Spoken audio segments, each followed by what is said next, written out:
आज परमेश्वर ने हमें स्वर्गारोहण के दिन के आशीषित और पवित्र पर्व की अनुमति दी है। मुझे आशा है कि आज के स्वर्गारोहण के पर्व के द्वारा हम सभी यह विश्वास रख पाएंगे कि मसीह के समान हम भी बदल जाएंगे और अनंत स्वर्ग में उठा लिए जाएंगे। आइए हम स्वर्गारोहण का दिन और परमेश्वर के साथ चलने वाले लोग इस उपदेश शीर्षक के साथ परमेश्वर के वचन का अध्ययन करने के लिए कुछ समय लें। स्वर्गारोहण का दिन उस महिमा को स्मरण करने का पर्व है कि 2000 साल पहले जैतून पहाड़ से यीशु मसीह का स्वर्गारोहण हुआ था। मसीह ने क्रूस पर अपना लहू बहाकर मानव जाति के पापों को उठाया। यीशु के मरने के बाद तीसरे दिन वह मृतकों में से ठीक वैसे जी उठे जैसे उन्होंने पहले ही भविष्यवाणी की थी। यीशु ने 40 दिनों तक कई लोगों को इस तथ्य की गवाही दी कि वह जी उठे हैं, और 40 दिनों के बाद वह स्वर्ग चले गए और उनके चेले उन्हें देख रहे थे। चेलों ने अपनी आंखों से क्रूस पर यीशु मसीह की मृत्यु को देखा। बाद में उन्होंने उनका पुनरुत्थान देखा और यहां तक कि उनके स्वर्गारोहण को भी देखा। यीशु द्वारा किए गए ऐसे महान कार्यों को देखने के बाद चेले महान विश्वास रख सके और परमेश्वर में दृढ़ विश्वास रखने की आशीष पाई। यीशु मसीह ने पृथ्वी पर अपने जीवन के दौरान व्यक्तिगत रूप से उन्हें सभी शिक्षाएं दिखाई जो उन्हें सामरिया में और पृथ्वी की छोर तक सुसमाचार फैलाने में मदद करेगी। इसलिए प्रथम चर्च के संतों ने कहा, यीशु ही इस पृथ्वी पर आए सच्चे परमेश्वर है और कोई भी यीशु पर विश्वास किए बिना उद्धार नहीं पा सकता। प्रथम चर्च के सदस्य मृत्यु के क्षण तक सुसमाचार की साहसपूर्वक गवाही देने में सक्षम थे। पश्चाताप और उद्धार का यह आंदोलन बड़े पैमाने पर हुआ जिससे बहुत लोग बचाए गए। परमेश्वर ने हमें सिखाया कि हम भी अनंत जीवन प्राप्त करके और स्वर्गीय पिता और स्वर्गीय माता के साथ सदा तक रहने की आशीष प्राप्त करके आत्मिक देह में बदल सकते हैं। यह पर्व जिसके द्वारा परमेश्वर हमें इसके लिए जागृत करते हैं वह स्वर्गारोहण का दिन है। इसलिए जब हम उन लोगों पर एक नजर डालते हैं जिन्होंने स्वर्गारोहण की महिमा में भाग लिया था, तो हम देख सकते हैं कि उन्होंने इस पृथ्वी पर रहते हुए परमेश्वर को बहुत महिमा आनंद दिया था। वे वह थे जिन्होंने हर दिन यह प्रतिबिंबित करते हुए कि वे विश्वास के सही मार्ग पर चल रहे या नहीं, जिससे परमेश्वर प्रसन्न होते हैं, परमेश्वर के साथ चले। आज बाइबल के द्वारा आइए हम इस बात की पुष्टि करें कि हम सभी सियोन के परिवार के सदस्य होंगे जो स्वर्गारोहण की महिमा में भाग ले सकते हैं। आइए हम लूका की पुस्तक अध्याय 24 वचन 37 पढ़े। परंतु वे घबरा गए और डर गए और समझे कि हम किसी भूत को देख रहे हैं। उसने उनसे कहा, क्यों घबराते हो और तुम्हारे मन में क्यों संदेह उठते हैं? मेरे हाथ और मेरे पांव को देखो कि मैं वही हूं। मुझे छू कर देखो, क्योंकि आत्मा के हड्डी मांस नहीं होता जैसा मुझ में देखते हो। चेलों ने यीशु मसीह को ऐसे अत्यधिक दर्द से उत्पीड़ित और प्रताड़ित होते बर्छे से उनका पंजर भेदते हुए और अंत में मरते हुए देखा। यह देखकर कोई भी विश्वास नहीं कर सकता था कि यीशु मसीह वास्तव में मृतकों में से जी उठे थे और वो जीवित थे, जैसे कि उनके साथ कुछ भी न हुआ हो। जब यीशु पुनरुत्थान के बाद चेलों के सामने आए तो चेले घबरा गए। उन्होंने सोचा कि वह एक भूत है। तब यीशु ने उनसे कहा, घबराओ मत, मेरे हाथ और मेरे पांव को देखो कि मैं वही हूं। मुझे छू कर देखो। इस तरह यीशु ने उन्हें इस बात की पुष्टि करने दी कि यह वास्तव में वह थे। आइए हम आयत 47 पर जाए। और यरूशलेम से लेकर सब जातियों में मन फिराव का और पापों की क्षमा का प्रचार उसी के नाम से किया जाएगा। तुम इन सब बातों के गवाह हो। और देखो, जिसकी प्रतिज्ञा मेरे पिता ने की है मैं उसको तुम पर उतारूंगा, और जब तक स्वर्ग से सामर्थ्य ना पाओ तब तक तुम इसी नगर में ठहरे रहो। तब वह उन्हें बैतनिया तक बाहर ले गया और अपने हाथ उठाकर उन्हें आशीष दी, और उन्हें आशीष देते हुए वह उनसे अलग हो गया और स्वर्ग पर उठा लिया गया। तब वे उसको दंडवत करके बड़े आनंद से यरूशलेम को लौट गए, और वे लगातार मंदिर में उपस्थित होकर परमेश्वर की स्तुति किया करते थे। चेलों ने अपनी आंखों से यीशु के पुनरुत्थान और उनके स्वर्गारोहण को देखा। इस दुनिया में वास्तव में ऐसा कोई चमत्कार नहीं हुआ है। ये घटनाएं इतनी अभूतपूर्व है कि कोई भी मनुष्य कभी भी उन्हें दोहरा नहीं सकता। इन बातों को देखकर चेलों को महान विश्वास रखने की सामर्थ्य मिली। वे अब अधिक दृढ़ विश्वास रखने में सक्षम थे कि यीशु इस पृथ्वी पर आए सच्चे परमेश्वर है, कि वह सच्चे मसीहा, उद्धारकर्ता और मसीह है। इस समय से उन्होंने यह समाचार फैलाना शुरू कर दिया कि जो कोई यीशु पर विश्वास करेगा वह अपने पापों को क्षमा पा सकता है और स्वर्ग जा सकता है। 2000 साल पहले चेलों ने इस सुसमाचार का प्रचार किया था। यह दिखाता है कि हमें क्या करना चाहिए और इस युग में हमें सुसमाचार का प्रचार कैसे करना चाहिए। इसलिए कृपया मसीह के उस स्वर्गारोहण के बारे में जो 2000 साल पहले हुआ था केवल एक पुस्तक में लिखी बात के रूप में न माने। क्या होगा यदि मसीह मृतकों में से जी उठे और हमारी आंखों के सामने स्वर्ग में चढ़े? क्या आप इसकी कल्पना भी कर सकते हैं? क्या यह कुछ ऐसा है जो परमेश्वर के अलावा कोई और कर सकता है? अद्भुत घटनाओं को देखने के बाद जिन्हें परमेश्वर के अलावा कोई भी करने में सक्षम नहीं है, चेलों ने महान विश्वास रखा और यीशु के बारे में इस सुसमाचार का समरिया में और पृथ्वी की छोर तक प्रचार किया। इसलिए जहां कहीं भी सुसमाचार प्रचार किया गया, लोगों ने मसीह के बारे में समाचार सुना और विश्वास करने वालों की संख्या दिन प्रतिदिन बढ़ती गई। इन अद्भुत कार्यों को हम प्रेरितों की पुस्तक में देख सकते हैं। आइए हम प्रेरितों की पुस्तक अध्याय 1 पर जाए और जी उठने के 40 दिन बाद यीशु के स्वर्गारोहण के दृश्य को एक बार फिर देखें। आइए हम आयत 3 के साथ जारी रखें। उसने दुख उठाने के बाद बहुत से पक्के प्रमाणों से अपने आप को उन्हें जीवित दिखाया और 40 दिन तक वह उन्हें दिखाई देता रहा और परमेश्वर के राज्य की बातें करता रहा और उनसे मिलकर उन्हें आज्ञा दी, यरूशलेम को ना छोड़ो परंतु पिता की उस प्रतिज्ञा के पूरे होने की बाट जोते रहो जिसकी चर्चा तुम मुझसे सुन चुके हो। क्योंकि यूहन्ना ने तो पानी में बपतिस्मा दिया है, परंतु थोड़े दिनों के बाद तुम पवित्र आत्मा से बपतिस्मा पाओगे। अतः उन्होंने इकट्ठे होकर उससे पूछा, हे प्रभु, क्या तू इसी समय इज़राइल को राज्य फेर देगा? उसने उनसे कहा, उन समयों या कालों को जानना जिनको पिता ने अपने ही अधिकार में रखा है तुम्हारा काम नहीं, परंतु जब पवित्र आत्मा तुम पर आएगा तब तुम सामर्थ्य पाओगे और यरूशलेम और सारे यहूदिया और सामरिया में और पृथ्वी की छोर तक मेरे गवाह होंगे।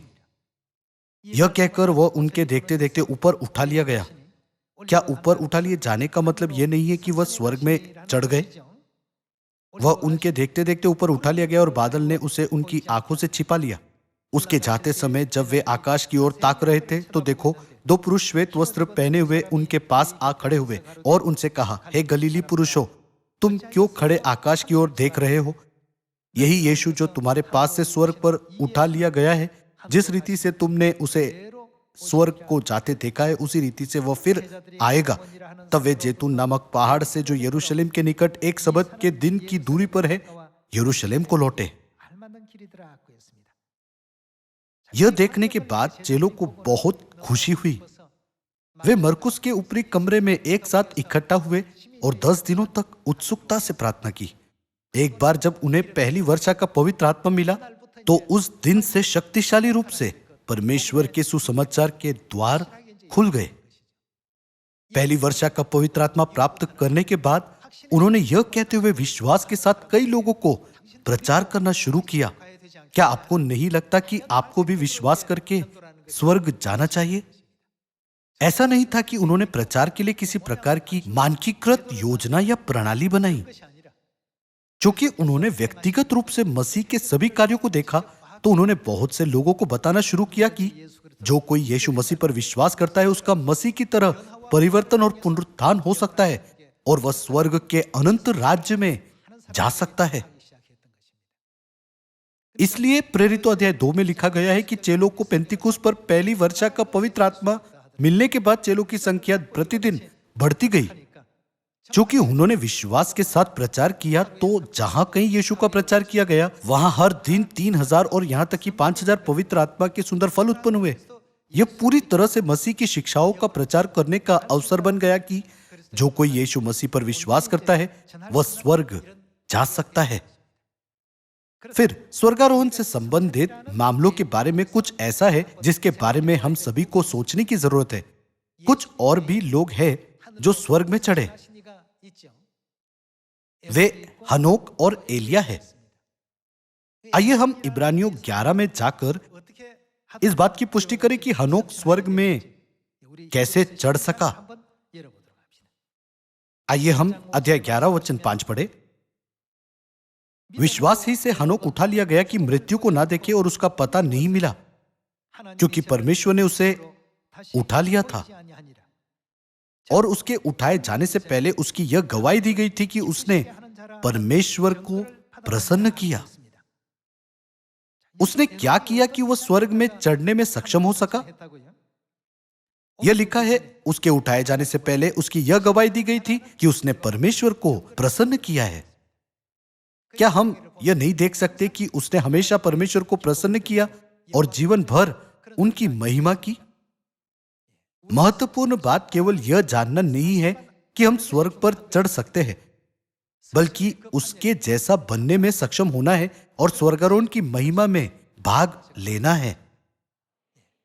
परमेश्वर को प्रसन्न करने वालों के रूप में हमारी गवाही कैसे दी जा सकती है? हमें परमेश्वर को प्रसन्न करने वाले विश्वास के मार्ग पर चलना चाहिए। पृथ्वी पर हमारा जीवन बहुत छोटा है। भले ही परमेश्वर ने हमें पृथ्वी पर केवल थोड़ा समय दिया है, लेकिन वह चाहते हैं कि हम स्वर्गीय संतान बने, जो हमारे सीमित जीवन काल में उन्हें बहुत खुशी और महिमा देती है। इसका एक उदाहरण नूह है, जिसने इसे हासिल किया। आइए हम उत्पत्ति अध्याय 6 वचन 9 में परमेश्वर का वचन देखें। नूह की वंशावली यह है। नूह धर्मी पुरुष और अपने समय के लोगों में खरा था। और नूह क्या करता? नूह परमेश्वर ही के साथ साथ चलता रहा। क्या इसका मतलब यह नहीं है कि उसने वही किया जो परमेश्वर ने किया? इसका मतलब है कि उसने परमेश्वर के साथ सब कुछ किया। नूह के समय में पृथ्वी हिंसा, अत्यधिक दुष्टता और लोगों के व्यभिचार से भरी होने के कारण परमेश्वर ने जल के द्वारा दुनिया को नष्ट कर दिया। लेकिन नूह के बारे में क्या? उसने हमेशा परमेश्वर के साथ चलते हुए ऐसा जीवन जिया जिससे परमेश्वर प्रसन्न हुए।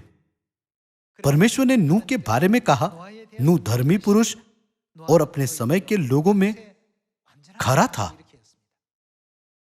उसने परमेश्वर की दृष्टि में धर्मी होकर परमेश्वर को प्रसन्न किया। वह हमेशा वह करते हुए परमेश्वर के साथ चलता था जिससे परमेश्वर प्रसन्न होते थे। वह कभी भी परमेश्वर को छोड़े बिना परमेश्वर के साथ चला। परिणाम स्वरूप क्या वह और उसका परिवार उस न्याय से नहीं बचाए गए जो परमेश्वर जल के साथ लाए थे?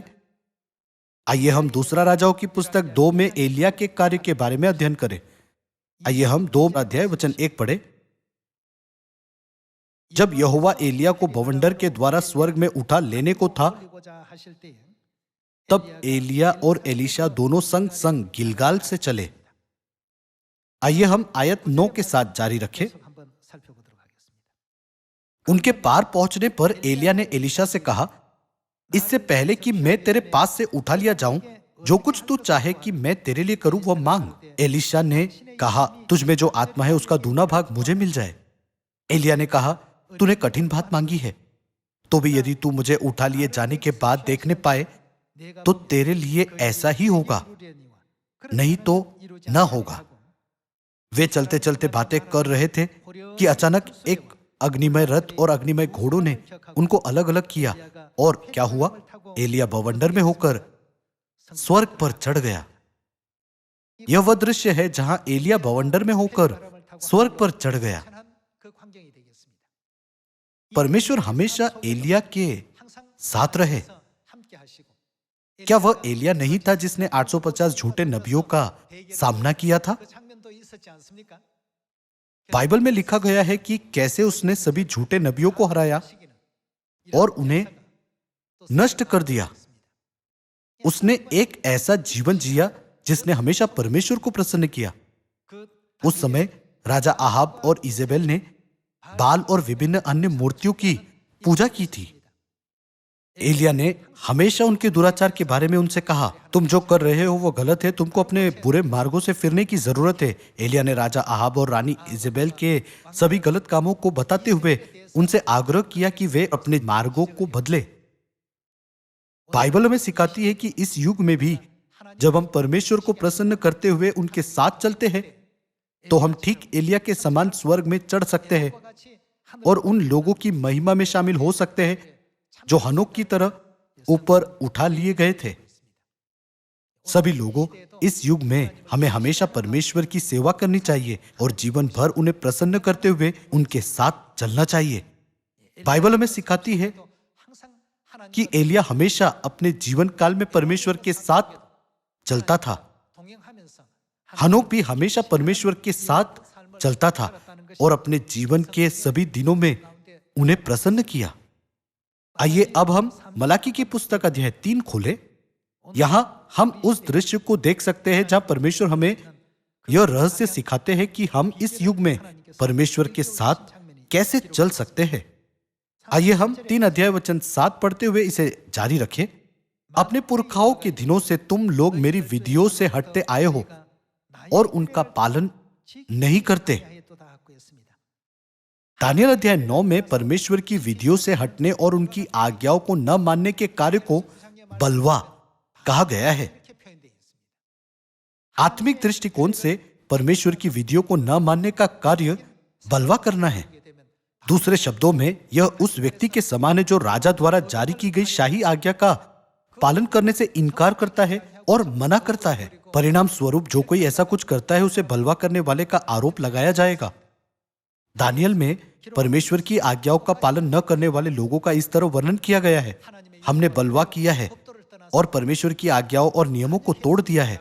यह बाइबल में स्पष्ट रूप से लिखा गया है। इसे मलाकी 3 में भी लिखा गया है। अपने पुरखाओं के दिनों से तुम लोग मेरी विधियों से हटते आए हो और वे क्या नहीं करते? उनका पालन नहीं करते। परमेश्वर उनसे बिल्कुल प्रसन्न नहीं थे, उनका पालन नहीं करते। तुम मेरी ओर फिरो, तुम मेरी ओर फिरो। क्या इसका मतलब यह नहीं है कि उन्हें परमेश्वर की विधियों और आज्ञा और नियमों को मानना चाहिए? तुम मेरी ओर फिरो, तब मैं भी तुम्हारी ओर फिरूंगा। सेनाओं के यहोवा का यही वचन है।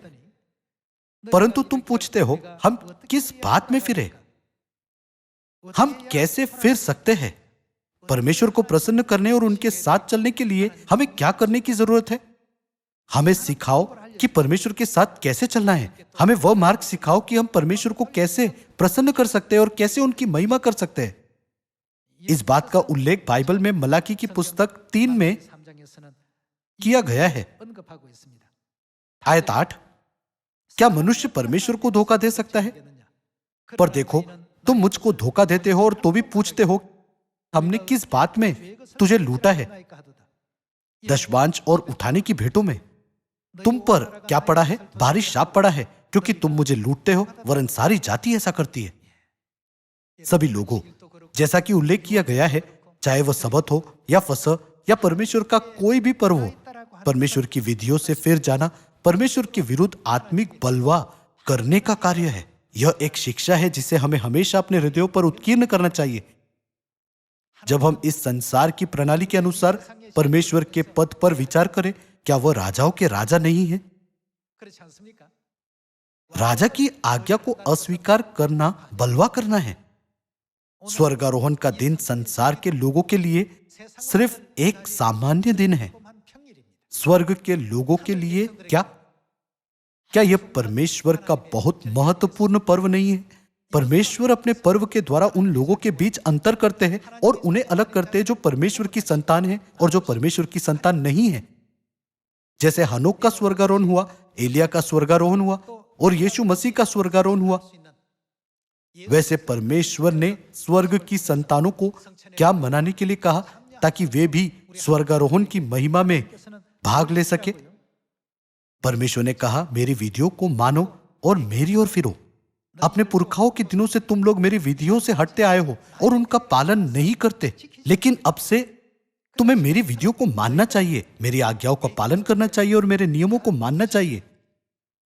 परमेश्वर ने यह भी कहा, तुम मुझसे हटते आए हो और मुझसे भटक गए हो। तब कई लोग पूछते हैं, हम कैसे प्रभु की ओर फिरे? हमने आपके विरुद्ध बलवा किया है। हमें अपने सभी पापों से फिरने और परमेश्वर के पास लौटने के लिए क्या करने की आवश्यकता है? हम अपने पूर्व पदों पर कैसे बहाल हो सकते हैं? तुम्हें मेरी विधियों, मेरी आज्ञाओं और मेरे नियमों को मानना चाहिए। अभी भी बहुत देर नहीं हुई है, यह परमेश्वर की इच्छा है। इस अंतिम युग में जो लोग परमेश्वर की विधियों, आज्ञाओं और नियमों को मनाकर परमेश्वर की ओर लौटे हैं, वे वह है जो स्वर्ग में चढ़ सकते हैं। वे वह है जो परमेश्वर को प्रसन्न करते हैं और उन्हें परमेश्वर के साथ चलने वालों के रूप में माना जा सकता है। अब दुनिया भर में बहुत से लोग परमेश्वर पर विश्वास करने का दावा करते हैं। हालांकि कौन सा चर्च इन सबको पूरा कर रहा है? चर्च ऑफ गॉड एकमात्र चर्च है जो यह सब पूरा करता है। जो कि हम परमेश्वर की विधियों, आज्ञाओं और नियमों को मानते हैं, तो हम स्वर्गीय माता से मिले हैं जो नई वाचा की वास्तविकता है, और हम स्वर्गीय पिता को भी जान पाए हैं। सबत या फसह मनाना ही एकमात्र विधि नहीं है। आत्मा और दुल्हन के पास लौटना भी एक आज्ञा है। यह अंतिम आज्ञा है जो परमेश्वर ने मानव जाति को दी है। आइए हम प्रकाशित वाक्य की पुस्तक अध्याय 22 खोले। आइए हम आयत 17 पढ़े। आत्मा और दुल्हन दोनों कहती है आ, और सुनने वाले भी कहे आ। जो प्यासा हो वह आए, और जो कोई चाहे वह जीवन का जल सेत मेत ले। मैं हर एक को जो इस पुस्तक की भविष्यवाणी की बातें सुनता है गवाही देता हूं। यदि कोई मनुष्य इन बातों में कुछ बढ़ाए, तो परमेश्वर उन विपत्तियों को जो इस पुस्तक में लिखी है उस पर बढ़ाएगा। यदि कोई इस भविष्यवाणी की पुस्तक की बातों में से कुछ निकाल डाले, तो परमेश्वर उस जीवन के वृक्ष और पवित्र नगर में से जिसका वर्णन इस पुस्तक में है उसका भाग निकाल देगा। इन वचनों के बारे में किसने गवाही दी? आइए हम आयत 20 को पढ़े। जो इन बातों की गवाही देता है वह यह कहता है, हाँ, मैं शीघ्र आने वाला हूं। आमीन। हे प्रभु यीशु आ। किसने कहा आत्मा और दुल्हन दोनों कहती है आ? और किसने कहा इन बातों में कुछ भी ना बढ़ाना या ना घटाना? इस भविष्यवाणी के वचनों को मानो। यहां कौन बात कर रहा है? यह कहता है, आमीन, हे प्रभु यीशु आ। इसलिए जिन्होंने यूहन्ना को इन सब के बारे में गवाही देने की अनुमति दी वह यीशु थे। पुत्र के युग में उनका नाम यीशु था, लेकिन पवित्र आत्मा के युग के बारे में क्या? क्या वह हमारे पिता मसीह आनसांग होंग नहीं है और वह हमारी स्वर्गीय माता नई यरूशलेम नहीं है? परमेश्वर को प्रसन्न करने वाले के रूप में हनोक की गवाही दिए जाने के बाद वो उठा लिया गया, क्योंकि वह परमेश्वर के साथ चलता था। एलिया भी परमेश्वर के साथ चलने के बाद उनको प्रसन्न करने वाले के रूप में बवंडर में स्वर्ग में उठा लिया गया। 2000 साल पहले यीशु के चेलों ने प्रचार किया कि यीशु ही मसीह है। भले ही उन्हें रोम के अधिकारियों से कष्ट, उत्पीड़न और सताव का सामना करना पड़ा, लेकिन उन्होंने कभी भी अपना विश्वास नहीं छोड़ा। इस युग में हम भी कई कठिनाइयों का सामना करेंगे, जब तक कि यह महान महिमा हमें प्राप्त नहीं हो जाती। हमें इस जीवन में केवल आराम की तलाश नहीं करनी चाहिए, क्योंकि परमेश्वर ने कहा कि हर कोई अस्थायी कष्टों से गुजरेगा, तो चाहे हमें किसी भी तरह की कठिनाइयों या मुश्किलों का सामना क्यों ना करना पड़े। आइए हम परमेश्वर की विधियों, आज्ञाओं और नियमों को इस दृढ़ विश्वास के साथ माने कि हम निश्चित रूप से स्वर्ग के राज्य में पहुंचेंगे। एलीशा किसके साथ चला? वह एलिया के साथ चला। क्या उसने एलिया में जो आत्मा है उसका दूना भाग मिलने की आशीष नहीं पाई? यहोशू किसके साथ चला? वह मूसा के साथ चला। परिणाम स्वरूप उसने कनान में रहने वाले सभी लोगों को हराया, और अंत में उसने दूध और मधु बहने वाले कनान देश में पैर रखा, जिसे परमेश्वर ने इजरायलियों को दिया। पतरस किसके साथ चला? वह यीशु के साथ चला। वे सभी वह कार्य करते हुए परमेश्वर और परमेश्वर के नबियों के साथ चलते थे। जो उन्हें प्रसन्न करते थे। एलीशा ने हमेशा वही किया जिससे एलिया प्रसन्न होता था। और यहोशू इतने विश्वास योग्य रूप से अपने विश्वास के मार्ग पर चला कि परमेश्वर ने उसे मूसा का उत्तराधिकारी नियुक्त कर दिया। पतरस भी वास्तव में यीशु की नजर में विश्वास योग्य था। यीशु को पतरस पर इतना भरोसा था कि उन्होंने उससे कहा, मैं इस चट्टान पर अपनी कलीसिया बनाऊंगा। पतरस ने हमेशा यीशु को प्रसन्न किया और उनका पालन किया। कभी कभी उसकी अभिव्यक्ति थोड़ी बहुत होती थी, जैसे कि हे प्रभु, तू मेरे पाँव कभी ना धोने पाएगा। हे प्रभु, वह मैं हूं जिसे आपके पाँव धोने की जरूरत है। आप इस मनहूस पापी के पैर कैसे धो सकते हैं? मैं आपको ऐसा कभी नहीं करने दे सकता। यीशु ने जवाब दिया, तो मेरे साथ तेरा कुछ भी साझा नहीं। क्या यह सच है? फिर सिर से पैर तक मेरे पूरे शरीर को धो दे। पतरस ने कहा, कृपया हमेशा मुझे आपके साथ चलने दे। पतरस यीशु के साथ चला। परिणाम स्वरूप क्या आखिरकार उसे उद्धार प्राप्त करने और स्वर्ग में प्रवेश करने की आशीष नहीं मिली? फिर इस युग में हमें स्वर्गारोहण की महिमा में भाग लेने के लिए और स्वर्ग के राज्य में प्रवेश करने के लिए किसके साथ चलना चाहिए और किसे प्रसन्न करना चाहिए? प्रकाशित वाक्य अध्याय 22 वचन 17 के अनुसार, जिसे हमने अभी पढ़ा है, हमें आने के लिए कौन बुला रहे हैं? आत्मा और दुल्हन आ कहते हुए हमें बुला रहे हैं। जैसे परमेश्वर ने अदन वाटिका में भले और बुरे के ज्ञान के वृक्ष में से न खाने की आज्ञा दी थी, वैसे ही आत्मा और दुल्हन के पास जाना भी परमेश्वर की आज्ञा है। उसमें से न खाना एक आज्ञा थी और आ भी एक आज्ञा है, इसलिए हमें उनके पास जाना चाहिए, है ना? हमें आत्मा और दुल्हन की खोज करनी चाहिए। एक बार जब हम उन्हें खोज लेते हैं तो हमें खुशी खुशी उनके साथ चलना चाहिए। हमसे वादा किया गया है कि यदि हम ऐसा करते हैं तो हम स्वर्ग पर चढ़ेंगे। यह लिखा है, मसीह में मरे हुए लोग जी उठेंगे और हम जो जीवित और बचे रहेंगे रूपांतरित होंगे और हवा में प्रभु से मिलेंगे। क्या हवा में प्रभु से मिलने का मतलब स्वर्गारोहण होना नहीं है? आइए हम इस दृश्य से संबंधित वचन देखें।